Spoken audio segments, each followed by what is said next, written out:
The Longevity Lounge is proudly brought to you by AIA Australia, dedicated to helping Australians live healthier, longer, better lives. This week on the Longevity Lounge, join us as we chat with Heath Jones, exercise scientist, registered nurse, and founder of Active and Ageless, a health club for the over 50s in Hurstville, Sydney. With over 20 years of experience, Heath specialises in helping those over 50 improve their lives through tailored physical activity. In this episode, we explore what it takes for over 50s to get healthier, the difference in training methods for this age group, and what the future holds for health and fitness with an ageing population.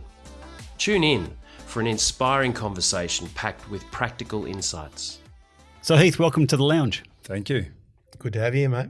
It's good to be here. It's been, was it 4 years ago we first came across each other? Yeah, it would have been because I opened up my first gym around 3.5 years ago, and I think I reached out to you a few months before that, Yeah.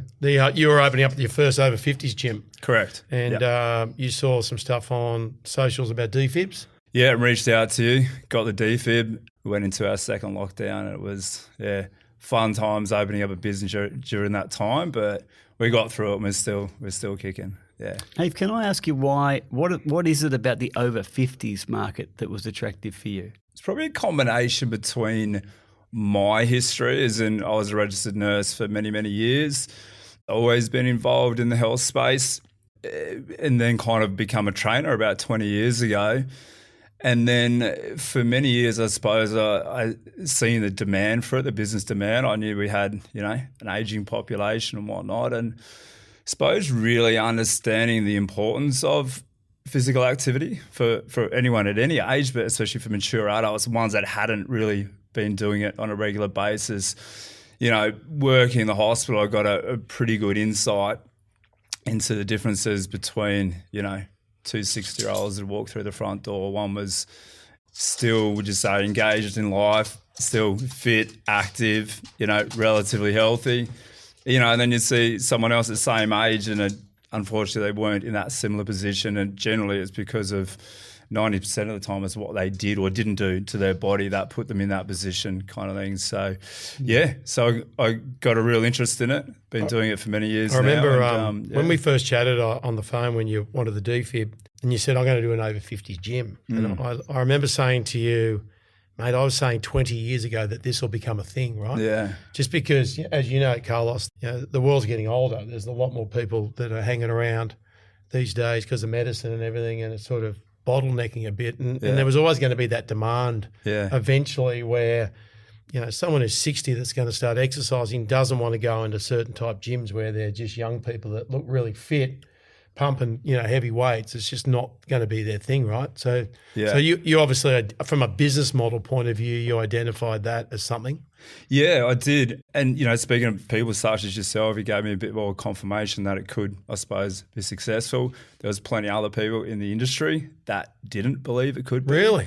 Yeah, I had, several people that I think they were probably nervous about, the fact that, some over 60s do have, chronic diseases and whatnot. They needed more kind of specialised one-on-one training and whatnot. They should be going to a physio or an exercise physiologist and whatnot, and not being in a group class environment or doing their own thing. They needed specialised training per se, or as in one-on-one specialised training.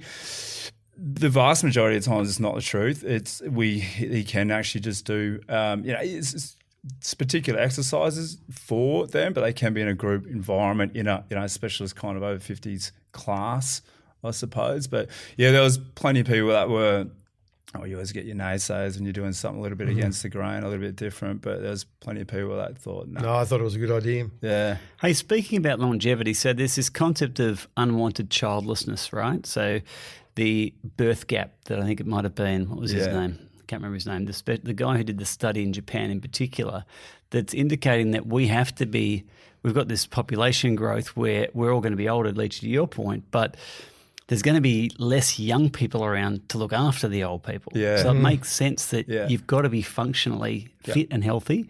Is that one of the key focuses of the gym, is functional fitness? 100%, yeah. Functional fitness, I mean, yes, that's been a buzzword for many years. I use the word transferable fitness as well. types of exercise we do. Like we might do a suitcase lift, for example, or a farmer's carry or whatever.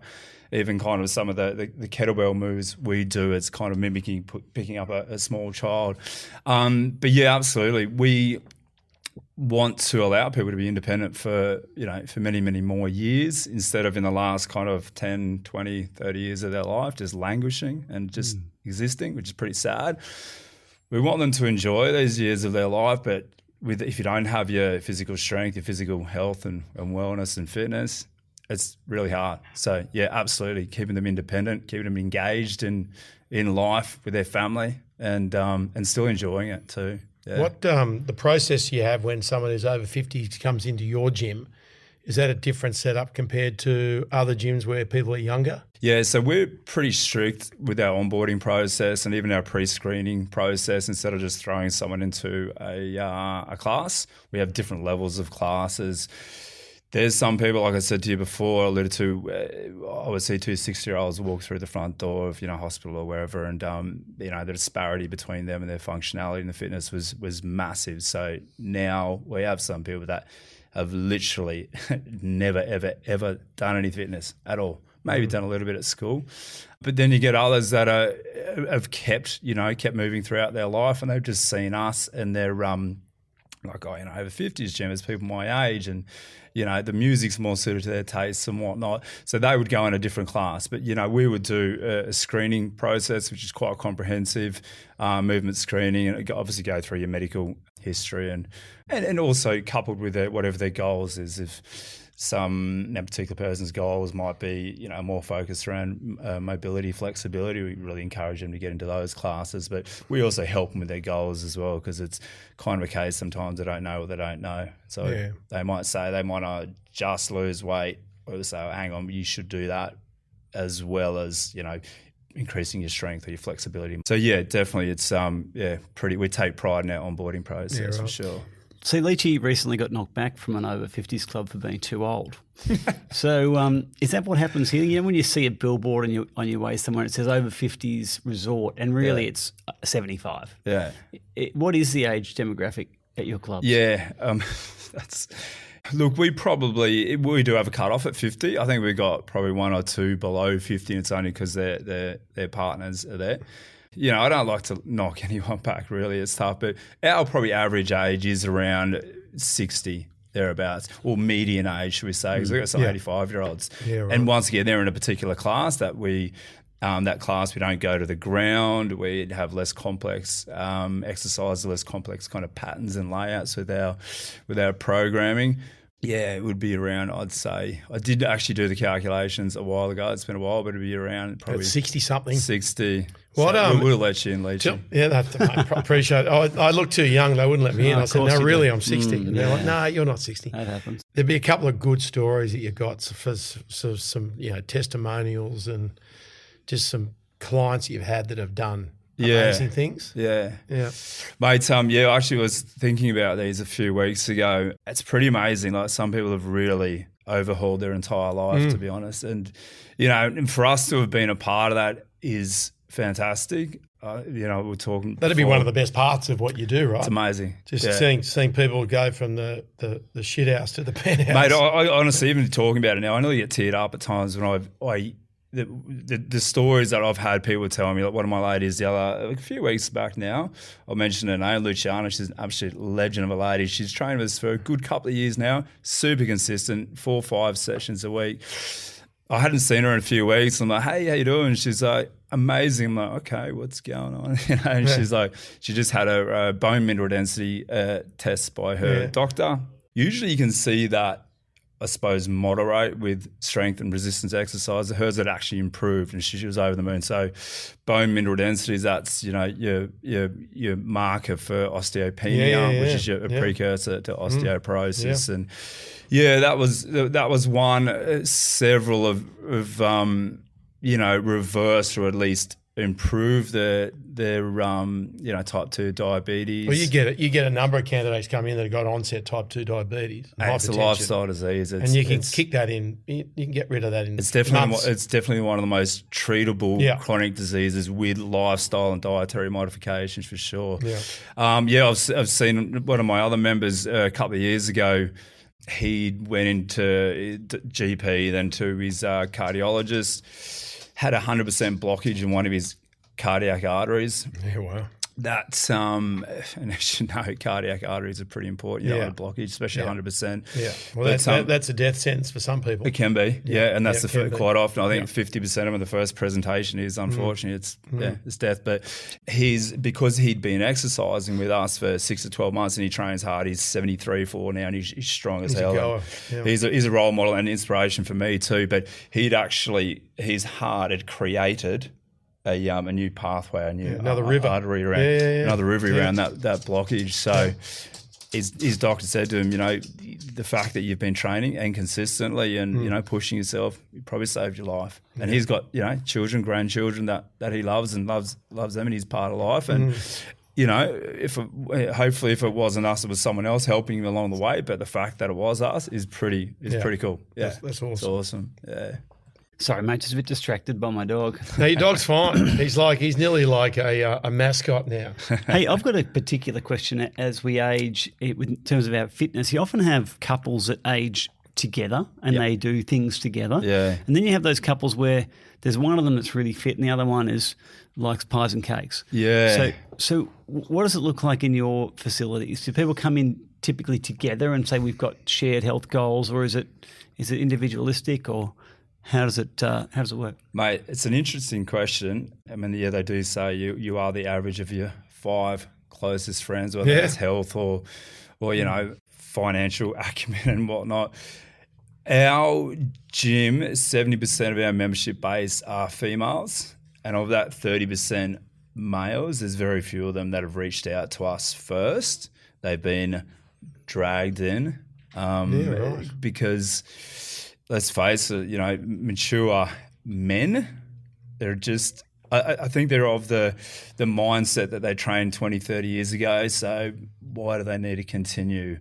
Well, they work in the backyard a couple of days a week, or so why do they, need to train? And of those ones, is their partner in their wife or whatever training as well? Yeah. I don't even think we've got that many males that are there that don't have their wives there. Okay. Yeah, but I mean, it does happen. People who train together stay together, but then some of the guys now, they're some of our best members, they're brilliant. They love it. But it just seems to be that females do have more of a focus towards their health and longevity. I think I do see a shift, but it's slow, but it is happening. Yeah. So we came through the era of your era, at least, actually, Richard Simmons with the aerobics and the tights and stuff that you got into. Yep. And then now we're in a very different era where people are talking about lift heavy, for maintaining muscle mass as we age. What's the science behind your programming inside the facilities? To me, they're both as important as each other. There is obviously a big focus now towards strength. It's kind of, I believe you can't have one without the other, though. So do I. I agree with you. And if your goal is for general health, general longevity, you need to have a balanced exercise program. We've actually modeled our timetable towards the American College of Sports Medicine. So we have, strength training 3 days a week, conditioning where you get the heart rate up, like the cardio type stuff. Couple of days a week. But I mean, that's kind of 2, would you say, pillars of fitness. We got a big focus also on proprioception, understanding where you are in space, reflexes and whatnot always helps with, cognitive declines and whatnot. The coordination, balance. Coordination, huge. Such balance. a big thing, right? Such a big thing. That area of not wanting to fall when you're older is such a big thing. And just saving yourself from, breaking something. When the stats are around, it's terrible. Someone over the age of 60, if they fracture their neck or femur or their hip, it's 1 foot in the grave. 30% of those within 12 months due to complications can end their life. Pass away basically. It's huge. So we do.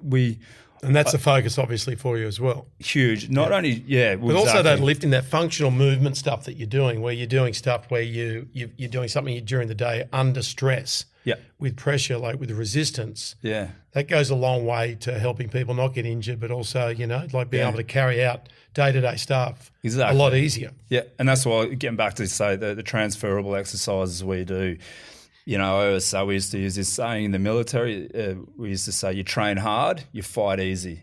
And I say to people, you come to our gym, it's a safe space, you train in a controlled, a predictable environment, whatever move you're doing. So when you go out there and doing it outside on your own, whether it's in the garden or picking up a small child or carrying a shopping bag up the stairs, or even if it's playing tennis or golf or whatever, you can do that in a way you can do it better, you can do it safer, do it, minimizing that chance of hurting yourself. But, so strength is obviously hugely important, but even kind of strength, I like to focus on control a lot.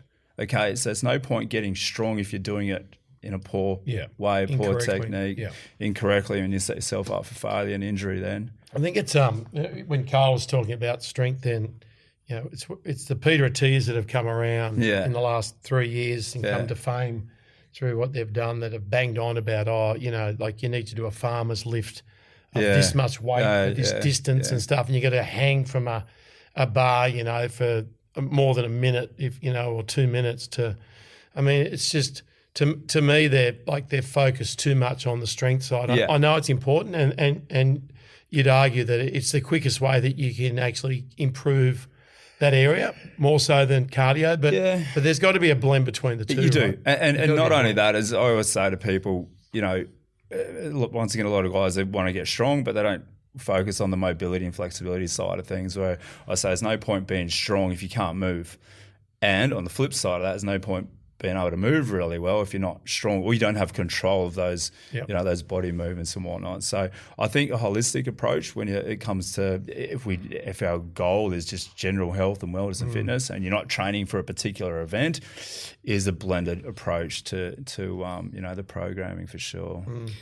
In the 90s, I worked in a gym for 5 years in Melbourne, and it was more of a community than a gym. Yeah. So the owner was an amazing character called Clint McDonald, and he was sort of famous in the southeastern suburbs because he knew everyone's name. If you went to that gym that he owned, he knew your name. He knew what you're up to every minute. And we all worked for him, and we all sort of looked up to him from not just a health and fitness perspective, but also relational health. Like he was helping the community relate to one another. I feel like we've lost that a bit. I train at Virgin Active here. I don't know anyone. I don't know the people behind the desk. I don't necessarily want to either, because that's sort of my preference. But if I did, it's not on offer. Sure. How do you go with that building community inside the gym? Yeah, I mean, you hit the nail on the head there. It's. I always say to people, yes, you come here for fitness. We, teach you to be fit and strong and healthy. But the community side of things is just so important for our mental health, especially, for mature adults. A lot of them now, either they don't work anymore, so they don't have that camaraderie from, the workspace, or if they're still working, a lot of them are working from home. So we know the importance of that feeling, feeling part of a tribe. So I pride myself on, and I get my staff to do the same thing, to greet everyone by their first name, make them feel special, because they are, and understand a few important things in their life. They've got a pet pooch, or they play golf on the weekends, or they got a holiday house down the coast, whatever. And it's just getting to know these people and making, because a lot of these people are intimidated to go to the gym. It's the first, like I said, it's the first time they've ever been there. So, but we also have a focus around, like, we do events every 3 or 4 months, which Leachy presented at one of those a year or two ago. It's massive. Was he a hit? He nearly wasn't. I turned up. What a surprise! Like you today. He nearly turned up the week later. But I remember calling him, and I'm like, "Are you coming?" And this is my gym. That first gym was in Hurstville, and he's like, Is it next week? So I had 60 or 70 people sitting there waiting for our lead to come through the front door. Yeah. But he got there in time. Kudos to him. He got there pretty much within an hour. I raced. Yeah, that was a poor start to that event. Doesn't sound great. No, not my best ever. But you got that. But yeah, look, we do, mate. We do have events and stuff like that. Kind of a fun event where we have different personalities and experts in certain fields come along and chat to us, and we make it a bit social afterwards, and they love it. They're a good crew really too. Cool. They're a good crew. Cool. They're enthusiastic and fun. And we years ago I started the paddling group down at Manly, on the harbour there, and as it turned out, I was turning 40 when I started it, and people around the same age. And as it went on, mate, the age group went up. And so by the time I'd done 10, 12 years at it, everyone's over the age of 50, right? Yeah. Other than a few younger people. But the interesting thing, which I'm sure you could relate to, was that, mate, they became best friends. Yeah. Like there was people, like you go to someone's wedding and half the crew there were from the paddling group. Which is cool, isn't it? It's one of those heartwarming moments. You think, I see them on Facebook all the time, hanging out and going for dinners and coffees and that together. And I'm like, to have been able to help or facilitate those new relationships. And some of them do business together, and it's like it becomes like this sort of social group that interact with each other's lives. There's been some matchmaking somewhere amongst them. We've had a couple of weddings out of it. Yeah, cool. A couple of divorces too. No, let's not go there. You've got many stories on that on that front. This program is proudly brought to you by Ascend Performance Collagen Protein. Ascend Performance Collagen Protein uses the highest quality ingredients, is dairy-free and tastes great. Each serve contains 25 grams of protein and includes Tenderfort for joint and ligament support, as well as Gut Matrix to help support a healthy and diverse gut microbiome using a unique combination of pre, pro, and postbiotic ingredients. To find out more or purchase, go to ascendperformance.com.au. Heath, you're an entrepreneur, you're a visionary in this sort of space for the over 50s health. Where does this end? Like, what's your ambition? What's your strategy? Are you growing across the country? Are you encouraging others to do the same? Yeah, it's such a big market to play in. I mean, you guys are in it now. I won't say too much about it now, but I've kind of brought on someone in the last couple of weeks to be part of the bigger picture, and we're looking at opening 2 more locations next year, and kind of a few more, I suppose, in subsequent years. Mate, I'll stay in the space until I don't consider it a job. I mean, Leach and I were just chatting before, and business can be tough at times. You have your high highs and your low lows, and that's just standard. But I think the reality of it is it's a big space, still relatively untapped. It's fun. Our vision is creating healthier lives for over 50s. There's a lot of them, and they love it. There's more coming too. So, yeah. Is there a place for like a franchise type over 50s? Or even a 24/7, or is it you need a lot more hands on the customer with that business model? Like maybe I don't know about franchise. I don't ever want to lose the value of what I've put my heart and soul into. I love it too much. It's my baby. Could look at, say, some joint ventures and stuff like that. It'd probably be more likely than the franchise model. 24/7s, I wouldn't be interested, personally, in that space. It's not what we do. I wouldn't think it's the right category of age group to do that anyway, is it? And look, coming back to what we talked about before about the community. You don't obviously get that if it's a 24/7 gym. So, we specialise in group classes, and we probably will continue that. So, Heath, in terms of your, philosophy and ideology and the way that you feel about the human condition, can you talk to us a little bit about that and the motivation that's led to where you are now? I do believe the human body is supposed to be moved every day, some days more than others, and moving a little bit is better than nothing. I always say to people, you come to us for, specialist type training, but that doesn't mean that, if you come to us for 2 sessions a week, there's 168 hours in a week. That doesn't mean the rest of the 166 hours you're sitting on the couch and, eating bad food, watching Netflix kind of thing. Get out there, go for a walk every day. We live in a beautiful place. There's plenty of, nice beaches around. Go and do that. Whatever your chosen recreational activity is, if it's swimming or if it's playing golf, continue to do that. It's really important. Sometimes I think the best exercise are the ones that you're going to adhere to. But look, I usually say to people, strength training is important, maybe twice a week. getting the heart rate up kind of, a good few times per week.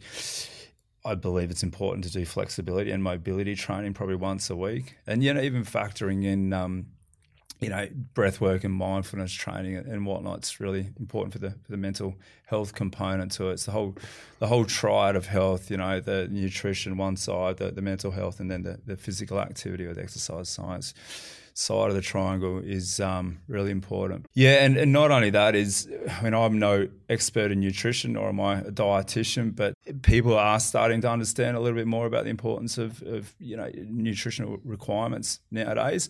And I think if you haven't gone and seen, and you're on this kind of journey at the start of a journey, and you don't really know a lot about food, you probably should see a dietitian just to kind of get an understanding. And I think a lot of people think they're going to go to a dietitian, for example, and the dietitian says, don't eat this, don't eat that. A lot of times they're actually, no, you've got to eat this particular food or that particular food at a certain time. So if you want to really overhaul your life, it is quite multifactorial and, to try and really cover off on all those bases, really. I think the takeout is that, the three of us sit here and we're unicorns in some ways. For you're nearly 50 and I'm 60, and we do a lot every day to further our chance of living healthy and living long, right? But for those sitting at home, and you touched on it, the body's meant to move, and it doesn't. Like Carl likes bike riding more than a lot of the other stuff he does. He goes to the gym, and for me, I love riding as well, but I love being out in the ocean and paddling. Yeah. But then I can go to the gym once a week as well and get indoors, but that's just our own personal preference. But you do what? So when I used to train other people, I worked off a quote, or like a little thing that I'd say, that if you can't see yourself doing what you're doing in a year's time, pick something else, because you're not going to stick at it, right? Yeah. And I think the takeout is that you got to find things that you like doing, and whether it's walking the golf course gets you, 10K of walking for the day, or 5K if you do nine holes, and walking the dog, and they're all good things, right? Yeah. I mean, what we're talking about is at the real pointy end of longevity, and if that's something you're going to strive to, well then, happy days. Leachy, I know you've been in the on the internet looking at statistics and recommendations and what they say we should all do after a certain age. I understand you've got a point of view on that. Well, I was checking up on the chat today with Heath on the over 50 side. The World Health Organization does a lot of intensive study and research into over 50s globally. Mm-hmm. And what they believe is that we should be doing 150 to 300 minutes of moderate intensity a week. So that would be, at the high end, so you're sort of talking, up to 4 hours sort of thing of moderate exercise a week, and sort of half that as a starting point. And then they even went into saying that high intensity, 75 to 150 minutes a week. And I'd argue that that's a lot, right? Especially intensity wise. Like if you go for a 2-hour bike ride that you did on the weekend, you did on Sunday, or you did more than that probably, of that 2.5 hours, how much of that is at 160, 170 heart rate? Like next to none of it. Not much, like up 10%. Up one of those really steep hills, you might knock out to that for 3 minutes. That's right. Yeah, it might be 10 minutes, but you're going to know about it as well. Yeah. I mean, if you're at zone 2, you couldn't talk at that level. But you'll know of heart rate. You'll know later in the day, and you'll know the next day. As you age, we don't recover well like that. So my point is, like, from a marketing point of view straight away, I would argue that if someone sees 150 minutes a week of high-intensity exercise, that's going to turn them away from wanting to do something. Could be a deterrent, yeah. Totally. And then the other thing is, I question from just a physiological point of view that would be overcooking it. Now, I still believe personally that you should hit the high level of where you're at, that ceiling every now and then, so that you have a blowout. Right, if you're fit enough and healthy enough to have a blowout, so that your body knows what it feels like to get to that high level, which you do in your group classes. Correct. Where they're pushing during a circuit class or something, and they might be tapped out at a heart rate where they literally would struggle to say a word to someone else. Yeah. But they're not doing that for the whole session. And nor are they doing that within the first week. No, exactly. We our trainers, that we get to know our people very well. Yeah. And I was saying, within the first kind of 4 to 6 weeks, I don't really even want you to push it. I want you to learn the exercise, learn the patterns, learn the techniques. We can kind of challenge you in due course, but definitely not straight away. But as a professor in social science, young Carlos, it'd be fair to say that those numbers that the World Health Organization have come out with would be a deterrent for people wanting to lean into exercise if they saw that and didn't know anything else. I think there's stretch goals that we sort of understand now, that we've got the ability to envisage that. We can imagine ourselves doing that. And then there's those things that just seem out of reach. I do look, though, at things like the Sydney Marathon, where 10 years ago you had 4,000 people doing it and now there's 40,000 people doing it. So I think maybe people are being a bit more ambitious. But I remember a study we talked about on the show earlier that was looking at the amount of time you're exercising and its relationship to mortality. And it was an inordinate amount. It was a lot more exercise than most people would think. It was around an hour and a half a day, which I know you and I probably do. We go close to that most days. Yeah. But that's an effort. I mean, we're lucky and very fortunate, in some ways privileged, to be able to do that. We don't work 12 hours a day. No, for I do. But not for a company, for yourself. No, that's right. Yeah, so you've got flexibility, right? Yeah. Actually, that's the other question I wanted to ask you. If people can't make it to a gym, there's we've all had our experience with training at home or doing our own thing. Have you got an insight into tenure, how long people stay at something at home as opposed to coming to a... Yeah, the adherence isn't great. Right. Yeah, it's something like, online exercise programs, the adherence is not the best. I think any online course, they say online courses or whatever, I think the adherence for them are like less than 10%, people actually from start to completion. But people that come into the gym, they come there for the training and stay there for the community. That's kind of what happens. And I, to be honest, I don't care if people come there and stay there for the community. No, as long as they're doing something. They're still moving. Yeah. You don't have to, everyone doesn't have to go into the gym and train like an athlete. No. You do what you want to do and just like you said, keep moving, right? And look, some people are disciplined enough to be able to, probably us guys, we are the anomalies, but, I train a fair bit myself at home. But the majority of people either don't have the resources, don't have the discipline. Yeah. They need to kind of get that kind of if they had that, you wouldn't have a business. Well, that as well. There'd be no gyms. People would be going like us, would just go and do it. You don't need to go and turn up somewhere to go and do exercise. There is something in it, though, isn't it, in going there? The other thing in this is, how do you earn their commute? If you can work out at home and you are someone that likes to do that, you've got to give people a reason to get in their car and drive 15 minutes. Yeah. I think that speaks to that community piece. It sounds like you're probably the beacon on the hill and doing it better than others. If you had advice to other gym owners, now not necessarily your competitors, but at any age, people respond to community. Yeah. If there's 3 things that they could do better, what would that look like? Yeah, kind of community engagement's always, like what I said about our events and that's super important. Reaching out to, if I have, say, a member that hasn't shown up for a couple of days, where you shoot them a message and it's not just a generic kind of message, it's actually a message. But, there's even kind of certain things that we've toyed with and kind of finding yourself a buddy at the gym. When's your buddy training for the week and kind of check in for the same classes? And I hear that all the time, even without me kind of trying to promote that now. I always say to people, and this is something that I do as well for when I do my own personal training, I have my scheduled times per week that I train. Now, I don't really care what happens in the world or what's going on with anything, short of a family emergency or something. Those certain days, those certain times, I train. Because if I'm not looking after the number one, I can't do what I do for everybody else. So, that accountability that I impose upon myself is so important. And I say to people, for example, check in for your classes a week to 2 weeks before. Yes, you can obviously cancel out of them, but there's just that extra, we'll just say to a certain extent, a barrier to exercise that has been eliminated to a certain extent. It should kind of get you over the hump of, I'm actually booked in for a class on that particular day. The equivalent of that would be pack your bag the night before for the morning get your shoes there. So you don't have to think when you get up, right? To give yourself a reason not to go. Exactly. Yeah, that's good. There's been many days that I've got dressed in my cycling kit, stood at the front door, went back to bed. Really? Yeah. Was that because of the rain started? In winter, there's any rain and I'm back to bed now for sure. It's not a fun sport in the winter. But it's funny though, like no matter, we've all been training now for many, many, many years, and there's still that mindset before you exercise in the morning when it is cold and, wet, bed's so, enticing. You still have that feeling, I don't want to do this. Your mind is naturally thinking of 5 to 10 different excuses as to why You shouldn't be training or you don't want to. Whilst you get out there, you give yourself a kick in the butt, you go and start, okay, it's not so bad. At the end, have you ever regretted a good workout? You're still, it's... And you're like, thank God I didn't listen to myself going, I'll do it later. I'll do it later. I can do it later. It's powerful. But yeah, you're right. And those barriers to exercise, getting your shoes ready, getting your drink bottle ready, getting your protein shake kind of sitting at there, whatever you can do. So you can wake up in the morning, get it done, and you're out of it. And I always say to people, don't label it. Don't kind of, tomorrow morning I got to train, or, the alarm goes off, shit, I got to go and train now, whatever. Don't think about it.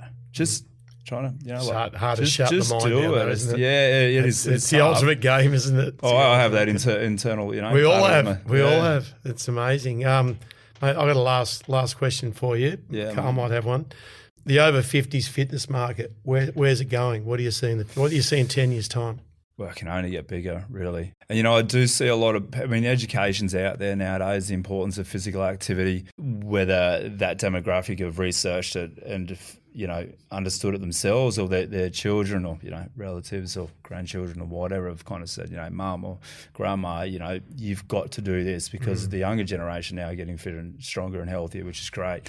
They're really pushing, that the mature generation to get into exercise. So, I can see it's just going to continue to expand, really. And do you think with your business, and there's a couple of others that are around now in the over 50s market, you'll see more of them open up as time goes on. Yeah. And the good operators will be the one that survives, like any business. Yeah, I don't see it as competition. So more options for over 50s. I see it as an awareness play. Yeah. I mean, I don't know what the stats are nowadays, but there must be 8 to 10 million people in Australia that are over the age of 50. I think it is. That, yeah. There's plenty of people out there that need to get fit and strong. So there's good. The more the better.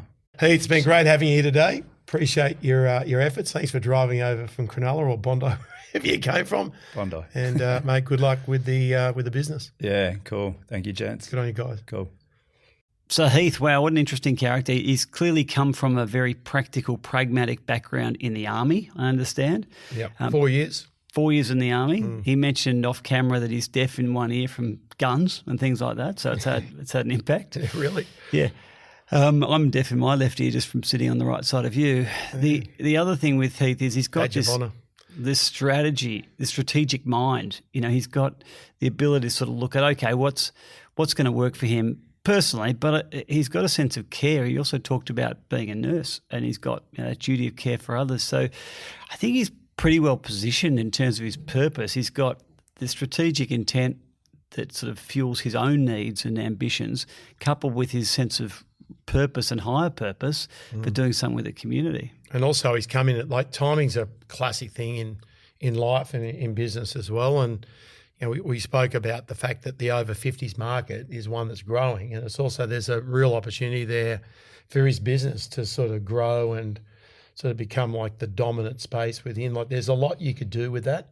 Yeah, and he doesn't seem to be waning. Yeah, he's not getting tired with this. I can see he's on his first innings of 10 perhaps. Yeah, so he did mention that there's some investment coming in, and looking at a few more doorways opening up. He's got 2 already.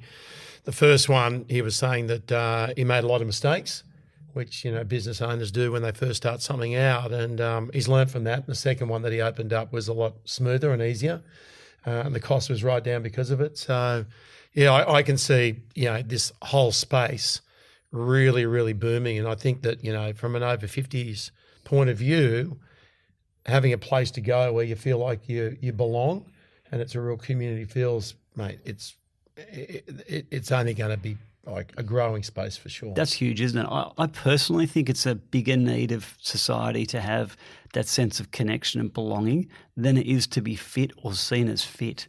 So if he can tap into that, I love the fact that he does this personalised human care as opposed to the clip the ticket, walk on in, don't know anyone, get your session done and leave. If he has actually curated and nurtured the experience of people, it can only go really well. Well, they're going to hang around a lot longer, aren't they? And like a business model, like a gym that is a 24/7 model where there's not much hands-on, that's not going to work for an over 50-year-old. There's no way. So that certainly what he's doing and that care up front and making sure someone is eased into the whole thing is a really good way of doing it. And I did like the fact that we took it back to simplicity too. Like he did speak about the fact that you don't have to go to a gym.